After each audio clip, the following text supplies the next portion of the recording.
quiero plantear un problema de lógica ahora, un problema interesante que no es un problema sencillo, pero es un problema que desafía a pensar. Y esta es la gracia que tiene, porque en definitiva, ¿qué problema hay en que uno piense algo y que no se le ocurra en el momento, que no lo entienda en el momento? Lo sigue pensando, sigue entreteniendo en la cabeza un problema. Les quiero contar de qué se trata. Vamos a suponer que una persona tiene un mazo de cartas. El mazo de cartas tiene esta particularidad. De un lado de las cartas hay letras. Letras, cualquier letra del alfabeto. No tienen por qué estar todas, hay letras. Y del otro lado del lomo, lo que tiene son números. Cualquier número. Entonces, nos ponemos de acuerdo, el señor tiene cartas, distribuye, me da a mí 4 cartas. De las cuales, como les acabo de decir, en un lado tiene que haber letras y del otro lado tiene que haber números. Ahora, yo tengo que ver si esta frase que voy a decir ahora es cierta. El Señor me dice, mire, detrás de cada letra D, si le tocó una letra D, del otro lado tiene que haber un número 5. Porque digo de nuevo, detrás de cada letra D de dedo tiene que haber un número 5. Fíjese si esto es correcto o no con las cartas que le entregué.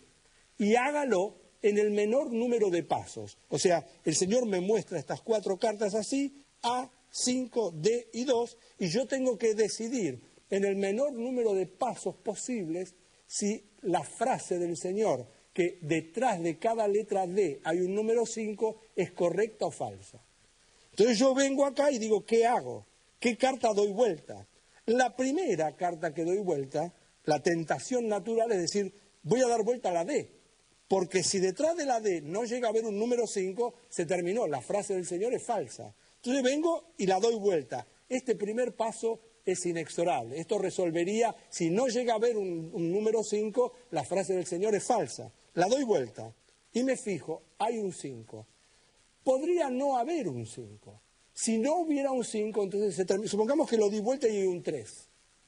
Si la di vuelta y hay un 3, se terminó. Yo voy y le digo al Señor, mire, Señor, está equivocado. Su frase no es cierta. Detrás de cada letra D no hay un 5, porque usted me dio una D y detrás hay un 3. Muy bien. Pero supongamos que hay un 5. Si hay un 5, yo ya puedo garantizarle y decirle al Señor, mire, de las 4 que me dio, ¿se cumple lo que usted dijo? Uno debería decir, no, momentito. Todavía no puedo asegurarlo. Que haya un 5 acá, esta carta me resuelve el problema. La voy a sacar del plano. Pero me quedaron 3 cartas. ¿Qué hago ahora yo para poder corroborar que lo que me dijo el Señor es cierto o falso? ¿Qué carta darían vuelta a ustedes? Quiero decir que la tentación que uno tiene es decir, Adrián, da vuelta al 5. Y sin embargo yo tengo ganas de decirle, no quiero dar vuelta al 5. Porque el 5, ¿qué información me va a dar? La frase del Señor era, detrás de cada letra D hay un 5. No dice que detrás de cada 5 hay una letra D. Entonces, ¿para qué voy a dar vuelta a esta? Si la doy vuelta, no me va a agregar ninguna información, haya o no haya una letra D. ¿Estamos de acuerdo? O sea, la frase del Señor era, detrás de una D hay un 5. No dice, y lo digo de nuevo, que detrás de un 5 tiene que haber una letra D. Yo no tengo, la carta no la quiero tocar.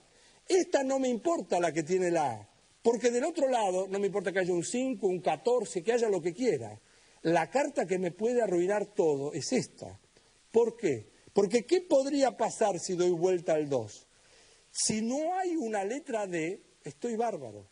Pero si llega a haber una letra D, perdí. Porque quiere decir que habría encontrado entre estas 4 cartas, si doy vuelta y hay una F, no hay problema. Pero si doy vuelta, y lo voy a dibujar así, y si doy vuelta y hay una D, ahí perdí. Porque había dicho el Señor que detrás de cada letra D tendría que haber un 5 y no hay.